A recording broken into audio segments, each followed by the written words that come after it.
دنیا کی تاریخ کا ایک ظالم ترین نام ہلاکو خان، جس کے نام سے بستیاں جل گئیں، دریاؤں کا پانی خون سے سرخ ہو گیا اور انسانیت لرزنے لگی۔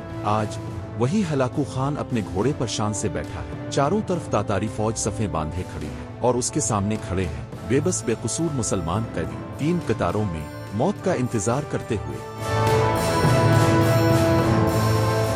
ہلاکو کی آنکھوں میں درندگی ناچ رہی ہے۔ اس نے ایک اشارہ کیا اور کہا، ان کے سر قلم کر دو۔ جلادوں نے تلواریں نکال لی، پہلی صف کی گردنیں ایک ایک کر کے زمین پر گرنے لگے، خون زمین پر بہنے لگا، فضا میں سسکیوں اور موت کی آہٹوں نے ڈیرے ڈال دیے۔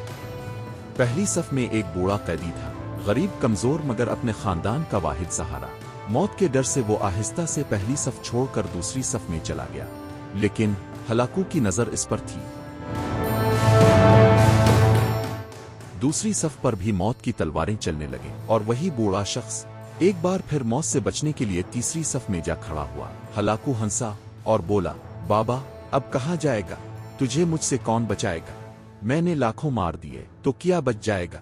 بوڑھے نے آسمان کی طرف دیکھا اور کہا، میں نے پہلی صف اس لیے چھوڑی کہ شاید دوسری میں بچ جاؤں، دوسری سے تیسری میں آیا کہ شاید وہاں موت نہ ہو، لیکن اب تو بس وہی بچا سکتا ہے جو ہر چیز کا مالک ہے۔ ہلاکو قہقہا لگاتا ہے، اپنا گرز ہوا میں اچھالتا ہے اور جیسے ہی اسے پکڑنے کو جھکتا ہے، ایک پاؤں رکاب سے نکلتا ہے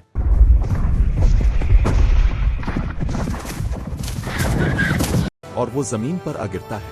گھوڑا بدک کر بھاگتا ہے اور ہلاکو رکاب میں پھنس کر پتھروں میں گھسکتا جاتا ہے۔ پوری فوج ہلاکو کو بچانے کے پیچھے دوڑتی ہے، لیکن تقدیر اپنا فیصلہ کر چکی ہے۔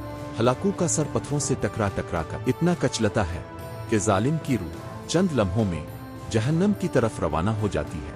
جب لشکر نے گھوڑے کو روکا تو ہلاکو خان کا چہرہ پہچاننے کے قابل نہ رہا۔